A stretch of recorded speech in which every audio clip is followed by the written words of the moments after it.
by a lot of names in roller derby, but most people that know me will call me Archie. So I'm a kind of retired player, active referee, active announcer, active fresh meat coach, board member, bench coach. Pretty much one of those people that do everything in roller derby and try and juggle a lot of plates. So I've kind of done everything pretty much in roller derby, and recently became a derby author like yourself. So I've just recently written a book on roller derby as well, and my experiences and some anecdotes. So yeah, good to meet you.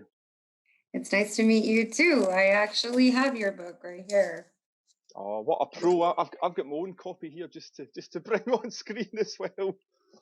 Yes, no, Oh, it's thank you very good. much. I'll put the link for this book in the description if anybody wants to order it. And check it out. So, when did you fall head over skates for roller derby? Oh, okay. So that's a pretty good question. So if we go back to the beginning, this is probably quite a different story to most people in roller derby. So I only knew about the old school, like kind of 1960s roller derby with ankle bellow and all that sort of thing, which was kind of fake. It was more like kind of pro wrestling. And Yeah. if we fast forward to like kind of 2012 or so, when it was starting to get really big here in Scotland, um, myself and my partner went to a roller disco, and someone gave us the classic pitch of, "Oh, we've recently started a roller derby team. Do you want to come and train?" And I didn't even know that there was men's roller derby. I didn't have a clue that was a thing. But I thought, oh yeah, I'll go and have a go at that. So I went along to Fresh Meat, and I still thought it was fake. I didn't think it was a real sport. I thought I was going to learn pro wrestling. So I'm going along to this and I'm learning these skills, and I'm thinking, when are they going to tell me? It's fake. And after a few weeks, I kind of thought, oh, maybe it's not. Maybe this is a real sport after all. So then we got invited to a scrim, and we were NSOing at a scrim, and we watched that, and we're like, oh wow, this is really amazing. I want to do this.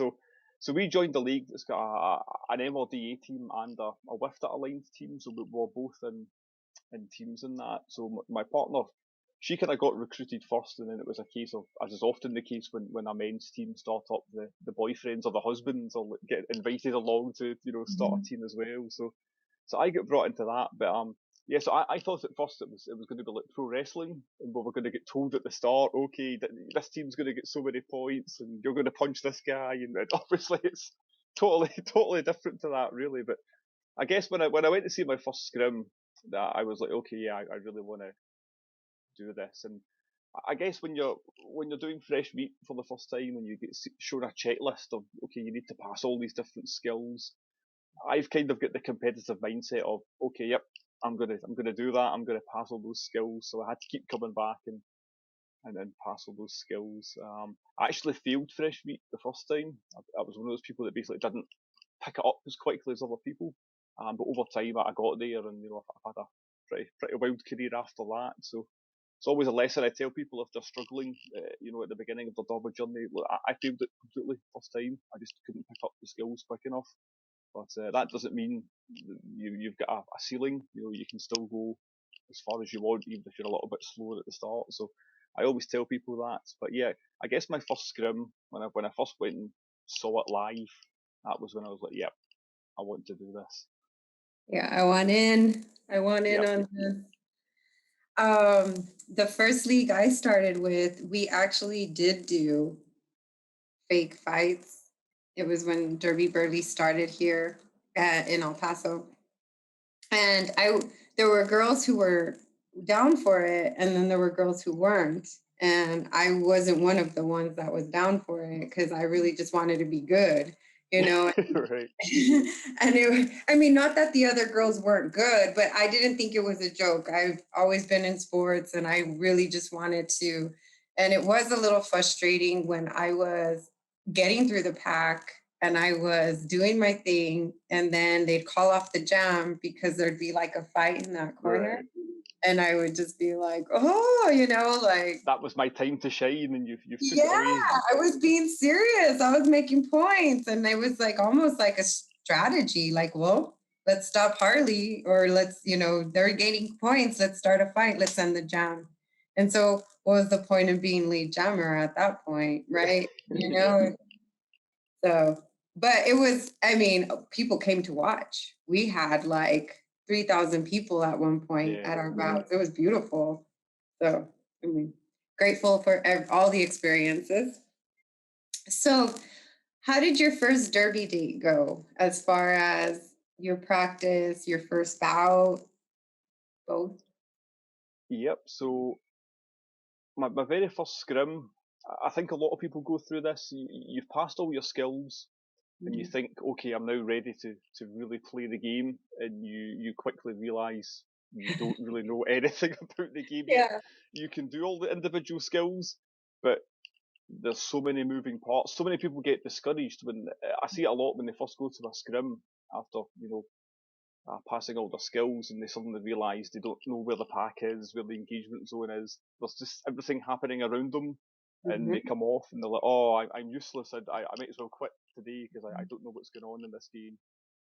So I had a little bit of that. This was back when. Do you remember when you used to false start? You had to go all the way around the track the wrong way to rejoin at the front before they changed the false start rules. This is Mhm. way back.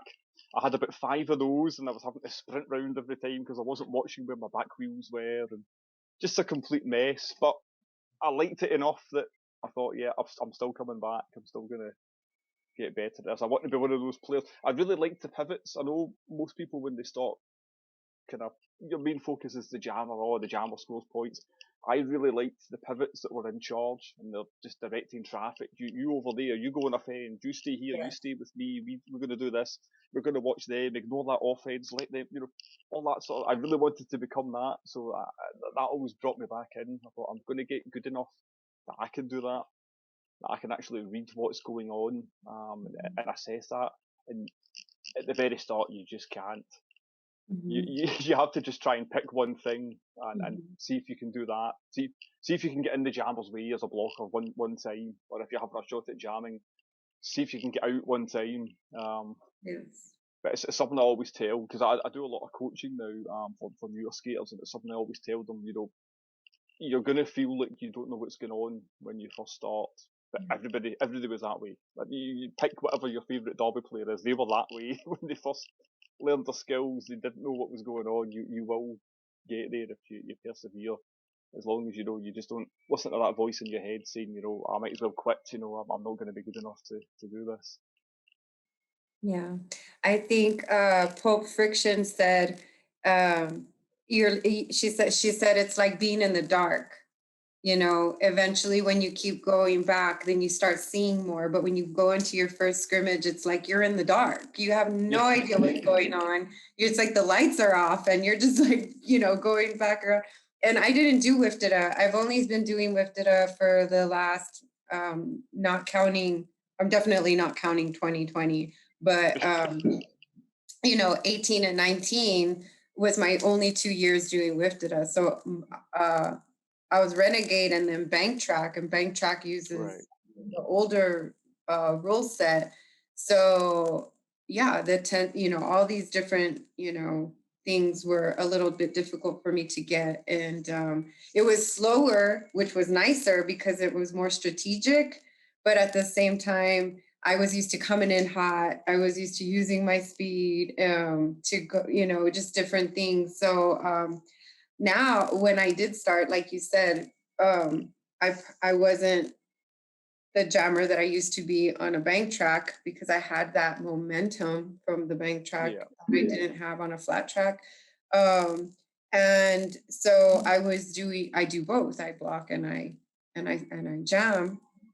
And so as a blocker, if I can just get in your way, like that's my whole, like then I did my, I'm just trying to get in her way, and so then I feel like at least as a blocker, I know I have one goal. It's just, in the beginning. Now I know like I'm trying to hit her out. Like there's other things that I'm trying to do besides just get in the way. But if I could just get in her way or in their way, then I'm good. Like I yeah, did my job. So yeah, it is. It's tough, and there's a lot going on. But you're right. You can't. You'll be discouraged, but eventually it starts to make sense. You don't feel like you're in the dark anymore, and you feel like the lights come on, and you're like, Oh, okay, I can do this, like Yeah, when I first started, I always remember one of the coaches would do this thing sometimes at training with the newer skaters. He had all these little bits of paper in a hat. And he would say, pick out one bit of paper, and that would be your goal for that drill. And it would literally be just something like get in the jammer's way, or always stay in your wall, or just something like that. And if you achieve that one goal, then it was a positive that you've done, you've learned in that scrim or that drill, and you've achieved something. And it always reinforced, if you just pick one thing and achieve that, and then next time you can do this, or next time you can do that, and just build it up that way. Because I just feel it's really difficult because I do a lot of coaching. The attrition rate for fresh meat's just really, really tough. You start with 20 people, and after 2 weeks you've got 10. Then after 4 weeks you've maybe got six, and one of them won't make it, and then four of them will go to their first scrim, and one of them will be like, "Oh, I'm never going to be any good at this." And or they it's get it's injured. it's it's a, yeah, it's a real problem just with retention. As a coach for newer skaters, so it's something I try and focus on a lot, and just making sure they understand the journey, and just not getting discouraged as Mhm. they go. That's a very good idea. I like that. I need to write that down.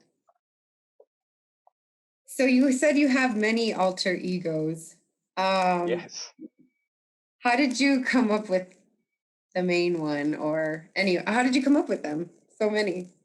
Well, the very first one. This was when Breaking Bad was really, really huge. Everyone was into Breaking Bad, so I thought I'm going to have a name to do with Breaking Bad, and I came up with Heisenberg. So that was like my first name, Heisenberg. And then after a few games, I only thought I was ever going to play a couple games and then go into refereeing. Mhm. So I kind of retired the name, thinking, "Oh, I'm not going to play anymore." But then, 6 months later, I'm going to play again. So I thought, Yep. well, I retired that character, so I'll bring another character along. And then it just became a kind of running joke that every year I would have a new name, and it was like a new identity and a new character, and I would have a new top with the new name on it. So I've had a lot of different names over the years. It's one of those things. When I first started, someone told me, make sure you're really set on your derby name because it's going to be yours forever. And I'm just one of those people in life that like to say Yeah. no, no. So Yep. so I'm going to have one every year, a new one. So it was kind of a thing that because some people are so precious about it, and some people will start fights over, oh, someone in this league 500 miles away has copied my name. It's like, Yeah. it's just a name. Just Yeah. just let it go. It doesn't really matter. So I've I kind of adopted having lots of names almost as a thing against that. Yeah, I've seen that where somebody's like found out that their name is being used somewhere else. I've tried to change my name and they continue to call me Harley. I wanted to be so many other names, and even in one of for our home team, I decided to try it and use another name for like my home team name. Yeah. And I had Jamin Joplin on the back of my, jersey. And while they were announcing our names, they still called me Harley Hitter like the whole time. So even if I had the name on my shirt, they were still going to call me Harley. So I've given up. I am Yeah, Harley I'm the same Hitter. because Archie was quite early on, but eventually just everybody calls me Archie. I've had like about 10 names after that, but they don't last because everybody's Archie. And because I always announce as Archie, everyone knows me Okay. from the announcing as well as Archie. Awesome. Jamin Joplin, very good name, by the way. I like Jamin that. Joplin is a great name. I actually have been thinking of a new name because I'm definitely different from Harley Hitter when Harley Hitter started you know, a decade ago. But I'm gonna try it coming in this season. I mean, if they want to call me Harley, that's fine. But I think I'm gonna like put it out there, and I'm gonna try. I'm gonna keep it to myself for now. But so Um, I don't know how this question is going to go down, but because you've had different names, but have you ever lost your alter ego? And if you did, how did you find it again? Okay, that's a pretty good question. Yeah, I think in my kind of overall Derby journey I did. It's something that I wrote about quite a bit in my book. I was very honest in the book that there was a time period when I was a really, really bad winner. We went through a period of really good success in our team, and I can use slightly naughty language in this, I was a bit of a dick.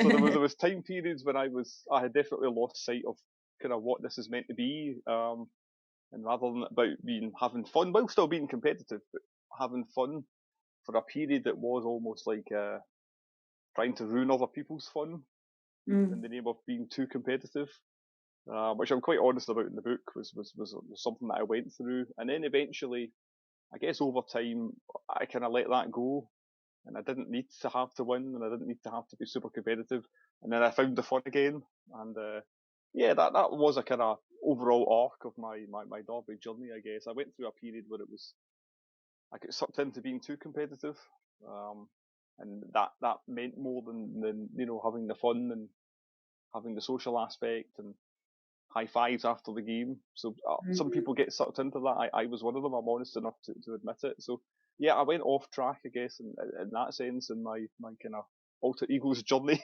but I got it back again in the end.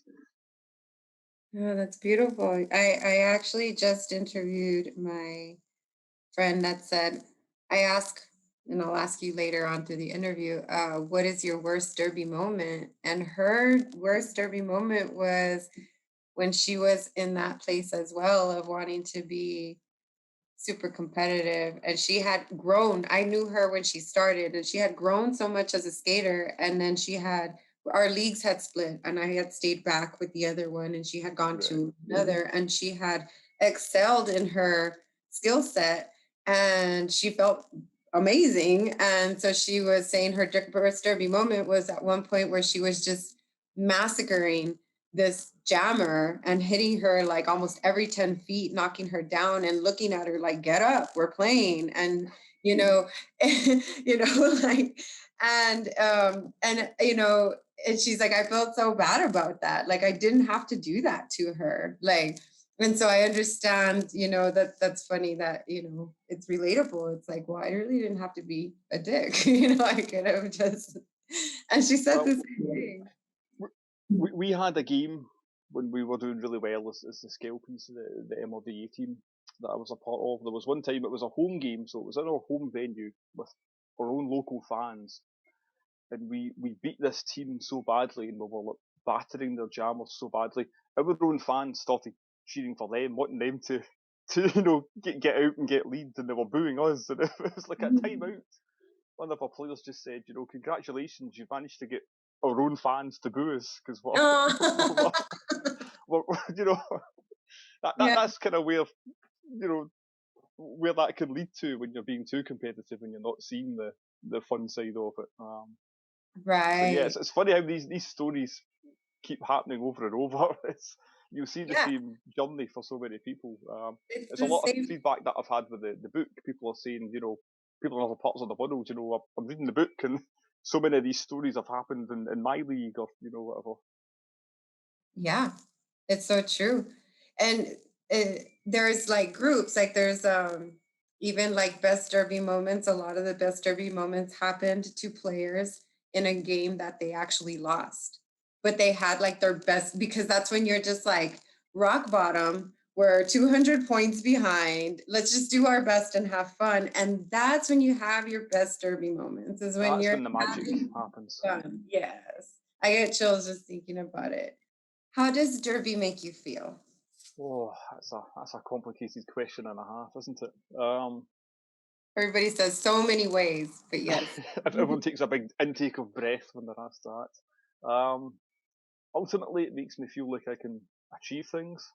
Mhm. I think that's the one thing that so many people take from it, especially if they've never. I think quite a high proportion of people in roller derby have never been in other sports before. This is their first sport, even though they've only started it as an adult, and it gives you so much confidence that you can pass these skills, and you can be a part of a team, and you can win a game, and you can learn all this stuff. And for me especially, because I've been a player and a referee and an announcer and a coach, I've done everything. So I've learned so many life skills along with that. Like I started stand-up comedy at the age of 34. I would never have done that without roller derby. There's no way I would have had the confidence to walk out in front of a club with 200 people, entertain me, make me laugh. Not a chance would I have done that before roller derby. Yeah, So yeah, it's absolutely, makes you feel that you can achieve things. Makes you feel part of something, like you're yeah. in a cool gang. So your You're in team's a just the coolest gang in town. And if you're going to an away game, you're driving down, 4 hours, whatever, to play some other team. You're like, yeah, we're going to invade this little town and show them how it's done. yeah. So No, for yeah. being part of the coolest gang in town, I always tell people.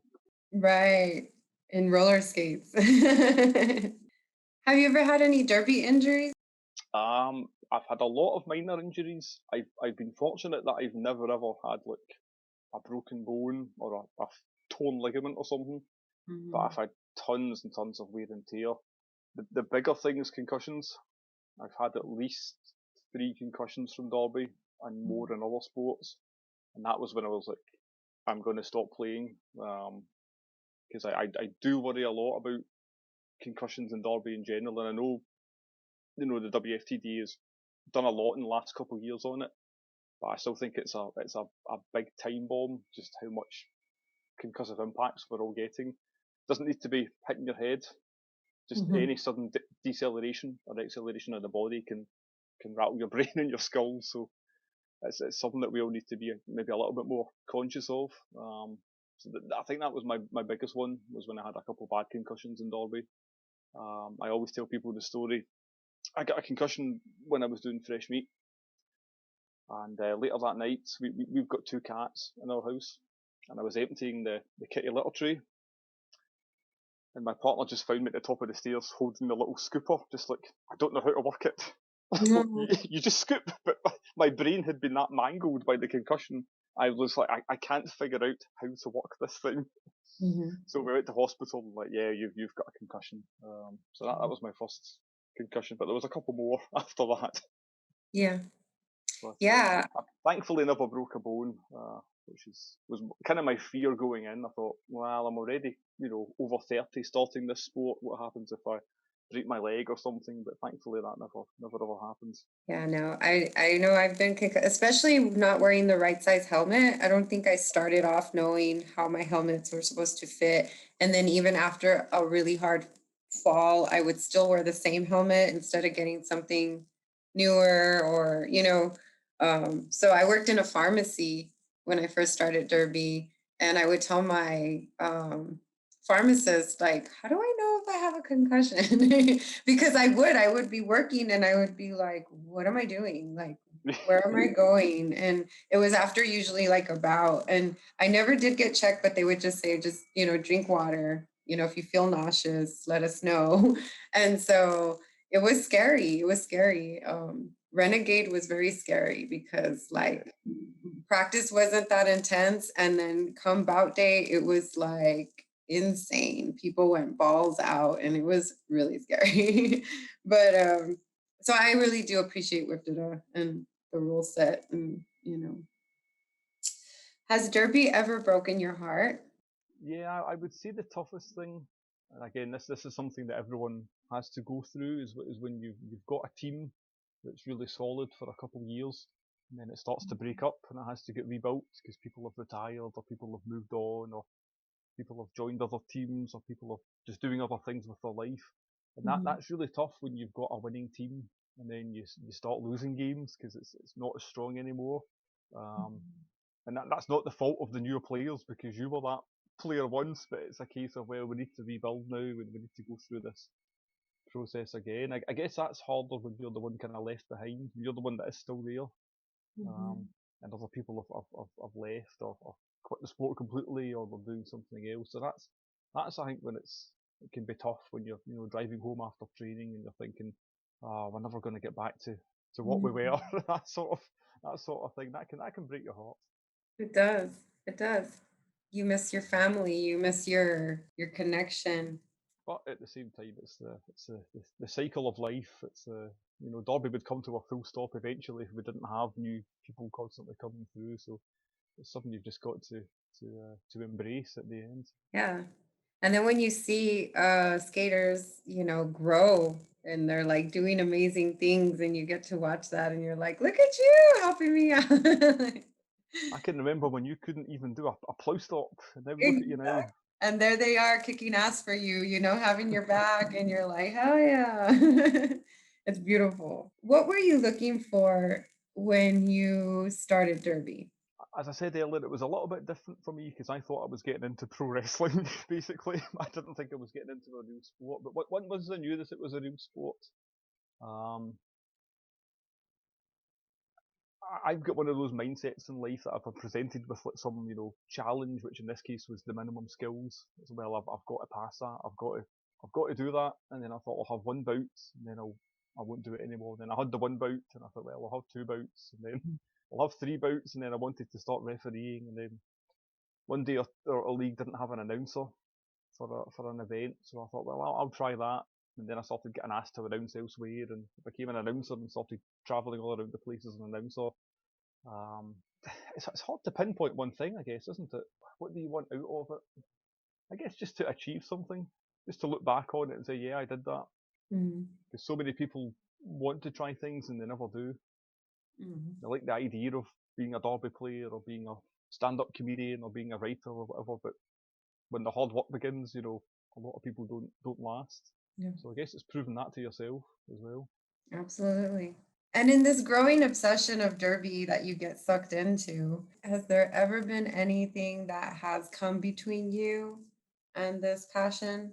Yeah, for me, because I've got quite a few other hobbies, it is always very difficult to find that balance. And there comes points where you think, well, I'm gonna step away from roller derby because I'm really wanting to focus on stand-up comedy now, or writing, or cycling, or whatever it is. But there's just something about roller derby, whether it's like I said earlier on, the being in the coolest gang, it just always pulls you back in after a while. Yeah, when I kind of talked earlier on about when I was super competitive with derby, absolutely nothing else got a look in then. But since then, since I've been able to let that go, it's always been a case of I'm going to spend a bit more time focusing on this hobby or this hobby. But whatever it is about derby, I've not figured out the answer yet. But always pulls you back in. There just seems to be no getting away from it. And so many other people say the same thing. They just can't quite let it go for some reason. Same. I've broken up with Derby. Like, we're through. I'm done with you. Like, I'm on to better things. And there's always something that bring either it's another skater, or for me, this last time it was the president of this league, and she was very persistent. And I was like, okay, I'll give it a chance. And then before you know it, you're like completely like moved in together again, living together. It's never, and like I always say, I just want to skate though. Like I just want to skate. I'll do what I have to do practice wise and event wise, but I don't want to do anything else. And then I'm This head of time I come back, sponsorship. I won't be a coach. I won't be on Yeah, the fundraising team. I won't be on yeah. this I'm and that. just I gonna won't be setting up bouts. And then 6 months later, yeah, handling everything, just juggling it all. Yes.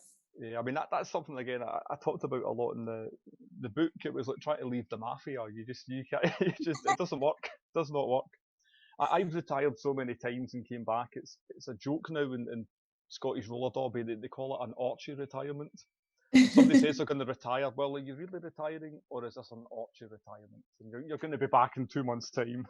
Yeah, I every season is my last season. I'm gonna do one more season. I'm gonna do one more season. This is it. This is my last season. And then, oh, we're gonna play Mexico City next season. Okay, I'll do one more season. Or, I'm only playing that, and then that's and then nothing that's it. else. Nothing And I else. just want to skate, guys. I just want to skate. Like I pay my dues and I just want to skate. And then, no, it Oh, doesn't by the happen. way, someone's nominated you for vice captain. So do you want to accept that? And then Yeah. it begins again. And you're like, you're so used to doing it, it's almost just like second nature. It's just like, yeah, hand it to me. I could do it. And you're just like, but I always feel sometimes that like they deserve a better captain or they deserve a better because like I'm kind of like the mom that's already like five kids in, you know what I mean? Where like the first one I treated like, really, gently and I did all the things right. And then like You know, like when you have your fifth kid, you're kind of just like, oh yeah, we need uniforms. Oh yeah, we need, like, hey, can you do it? Will you check this out or like this is we're wearing what we wore last year. You know what I mean? Like, and I'm just like, and the new people are super excited because they're starting like roller derby for the first time. They think it's like whip it and they just want it to be like, and then you're just kind of like, just do you have a green shirt? Can I get your green shirt? I'll just put your name and number on it. It's just kind of thrown together. Bring a Sharpie. We'll sort it with a Sharpie. Yes, it's beautiful. I love it. So that's my next question. Have you and roller derby ever broken up for a few Yeah, months? definitely. Many times. But you always come back. It's whether you think, well, I've achieved everything that I want to achieve, so why am I still doing it? Or, my shoulders are loose when I wake up in the morning. Why am I still doing this? My hip clicks when I walk up the stairs. Why am I still doing this? But there's just something magical about it. You just Yeah. can't quite let it go. The big thing's going to be once this pandemic's over, and I think a lot of long-term people that have been thinking about leaving really might not come back this time, but we're going to need to just wait and see how that works out. Yeah, I don't think I've ever missed Derby. I've never given my chance to like given myself a chance to really miss Derby. I always came back kind of reluctantly, like I guess, I'll come back and I come to practice and I just because I've taken it for granted. It's always just been there. It's been me wanting to leave. It's never been taken from me. Yeah, Maybe this in this is different because this time we don't have the choice. right. I think that's been different for a lot of people. Yeah. If you choose And to go back, we can't. It's not there just now. So yeah. So we've had to find other things to do and so it's like it's different. So yeah, I'm um and I try to figure out why like people will say, why do you like people to hit you? Why do you do it? And you actually nobody pays you to do it. Like you want to do this. And I'm like, I pay money to do this. Yes.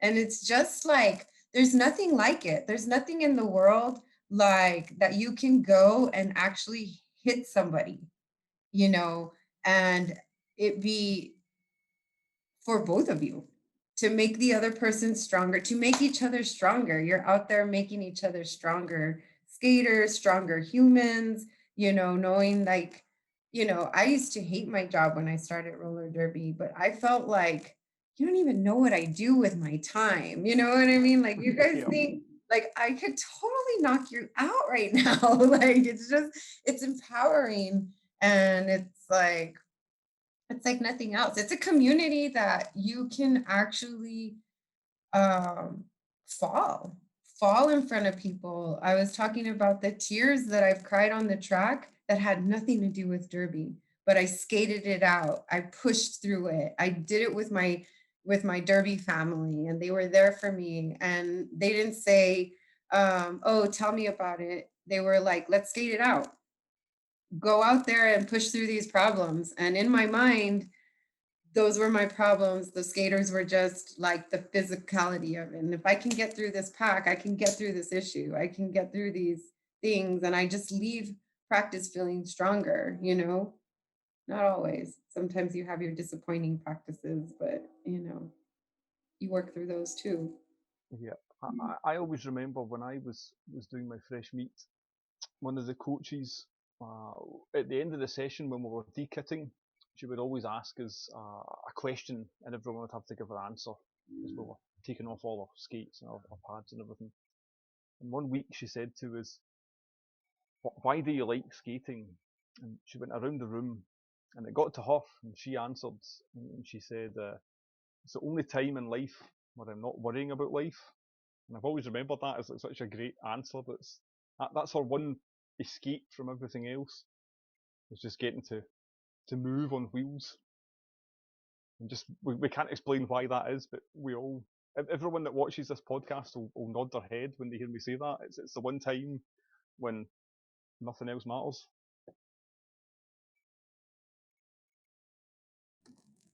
Yeah, I listened to other podcasts of other sports, and a lot of it's about being in the moment, and we're always thinking about everything else but where we're at, and so a lot of thrill seekers, skydivers, rock climbers, people who do extreme sports, they do it because they're in the moment. It brings you into the moment, and that's what we want. That's where we feel most alive.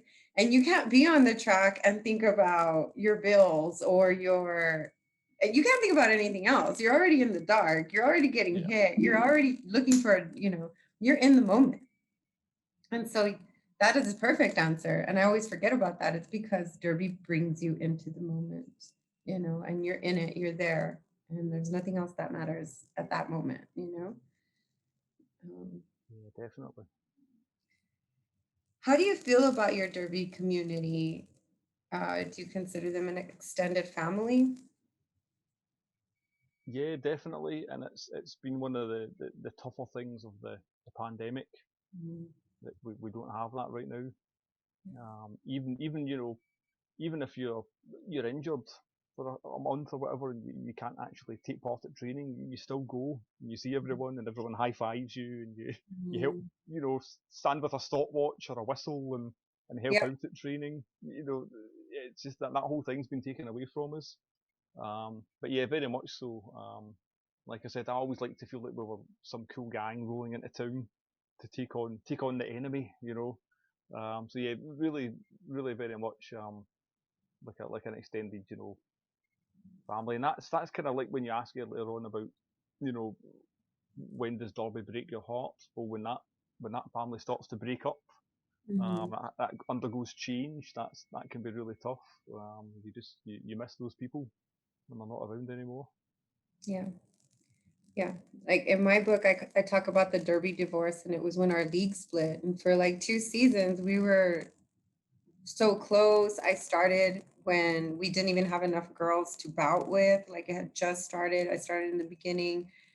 And then we had grown, and we were in this huge event center called the Coliseum, and it was just flourishing. It went from nothing, to like skating around buckets of, our ceiling would leak, and, Yeah, we would do crossover therapy around buckets of water filled from where the floor was, to the Coliseum.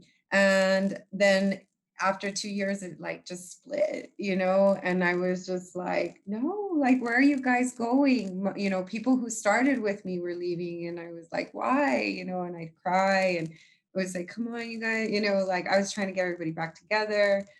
I felt like I needed to be loyal to the team that I was on. Plus, I loved the girls who were staying. I loved the girls who yeah. were leaving. I was like, no, and I cried for like a week, like somebody had died.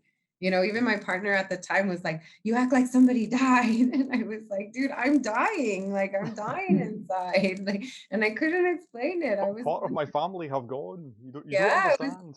it was like a divorce, a derby divorce. I didn't know what to do. I wanted to fix it. I was like the kid that like, why are you guys fighting? Like how we just it was it's an insane feeling. Yeah, I mean So the big derby breakups are always going to happen as well. Mhm. That's just part of the cycle. We It can't is. escape it. It's partly, I think, like I mentioned earlier on, a lot of people in roller derby. This is their first time in organised sport. It's their first time in a team. It's their first time being used to that environment, and that does cause problems. People maybe didn't learn certain lessons like we did when we didn't get picked for football at 8 years old or whatever. Mhm. People are now doing this for the first time as adults, and they're like, this isn't right. Why am I not, a part of this, or why am I not good enough, or whatever. Yeah. But yeah, that's something again I kind of wrote quite a lot about. It's something that just it's an endless cycle of roller derby, and I don't think we'll ever get away from it. Right. And everybody, like when I asked the question, what were you looking for? Everybody has their own idea of what they're going to get out of roller derby.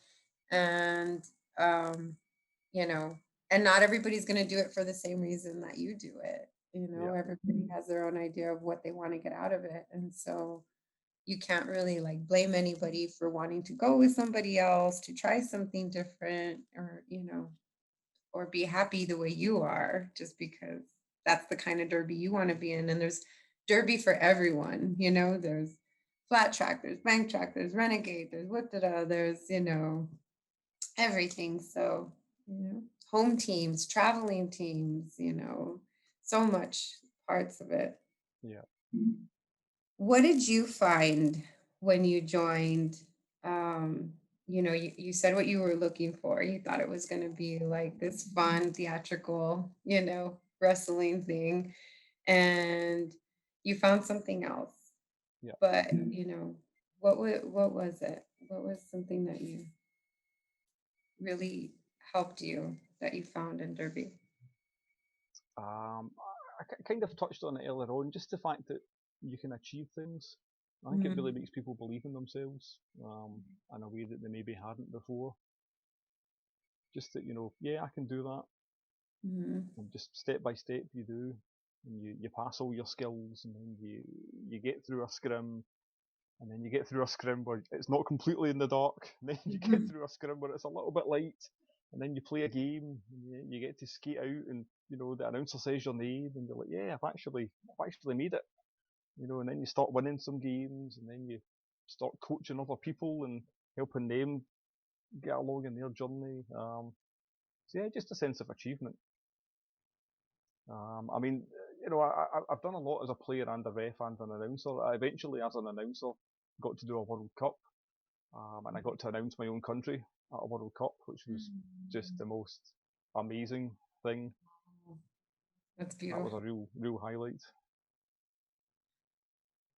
What was your worst Derby moment?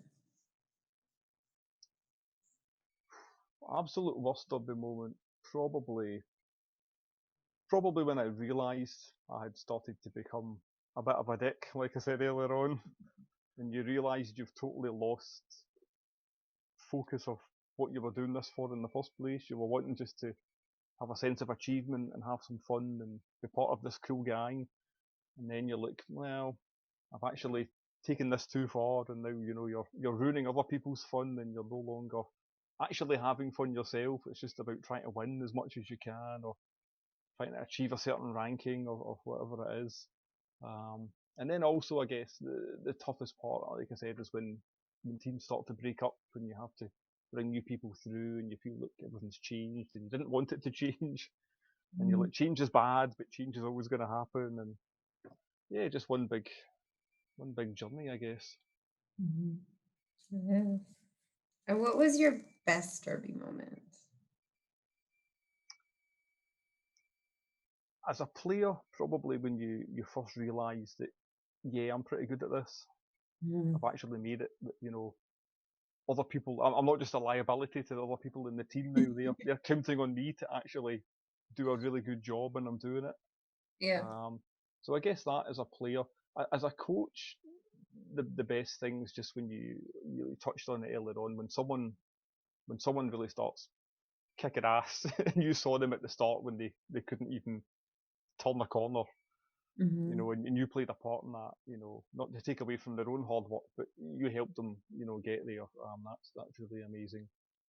And like I said, as an announcer, getting to do that World Cup, and getting to see all the Scotland players line up when the Scotland national anthem was played, and I was Mm. like, let's make some noise for Scotland, and everybody's going mad. That was the coolest, the absolute coolest. That One of, sounds. one of the players came up to me after, and she said to me, I was so nervous for playing this game at the World Cup, and then I heard your voice, and I thought, I'm just playing a local game, and Graham's announcing, Archie's announcing. So that was really cool to hear that, that made a difference. Yeah, it was a comfort to her. It was something that she was used to, and it was like she was home. Like, oh, you're here. We're Yeah, good. It's okay. it's That's just a awesome. regular day. Archie's announcing, everything will be fine. That's awesome. So, how have you been coping with the pandemic and not having roller derby? Um, yeah, it's pretty tough. I really need the haircut. I've not had a haircut in about 6 months. I keep joking about that to everyone, but yeah, I think there's going to be a big shift because so many people have just got new hobbies. They've taken up cycling or they've taken up hill walking or whatever. And those people that were maybe thinking about leaving, but they never quite could, like you said earlier on, because Derby was always there to go back to when they changed their mind. And this time it wasn't. I think a lot of people probably won't be back. But the flip side of this is that there's a really big boom in roller skating going on because of the pandemic. And it's Mhm. going to be a case of can we convert that into a new wave of roller derby players once we can get back into roller rinks and skate parks. There's a big recruitment job to be done, but we'll rebuild. We'll always be able to rebuild roller derby. It's grassroots. It's punk rock, whatever you want to call it. It needs to exist, so it will exist, Always. and it will just be starting another wave of it. I think there will be a big shift. Maybe some of the smaller teams that only just had enough players, they might not survive this. We'll need to wait and see. But the sport as a whole, it will start again and it will get up and running. Yeah. So, do you have any words of encouragement for people that are, bummed out over this year? Yeah, it'll be back. It will definitely be back. You can be a part of it. And if you think, oh, I'm gonna have lost my skills, or I put on weight, or I've lost my muscles, or whatever kind of negative, thoughts you've got about the pandemic and what's happened, we'll all bring it back. Like I said, it exists because it needs to exist. It's like punk rock. It has to be. So it will be back. Um, it might be different. We might have less leagues than before. We might need to merge some leagues or struggling to survive.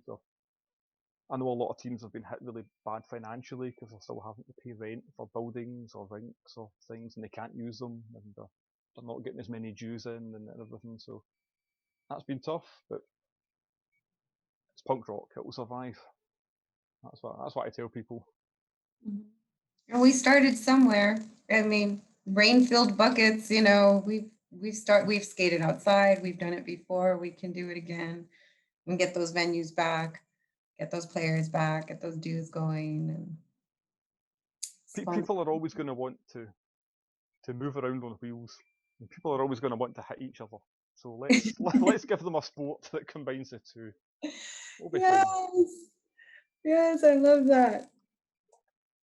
Well, I want to thank you so much for your time and being on the show. Oh, thank you. It's been a lot of Again, fun. I just want to let everybody know that you should purchase this book. Link will be in the description. And anything else you'd want to add? Yeah, people should buy your book as well. Oh, thanks. Yes, my Derby run. No, thanks very much. This has been a lot of fun. I've watched a lot of the shows so far, and it's been really good. And I hope it will keep taking off, and hope it's going to be a big success. Thank you so And much. once roller derby starts again, which it will, Yes. then we can get more people on and make something of this. Yes. And encourage more skaters.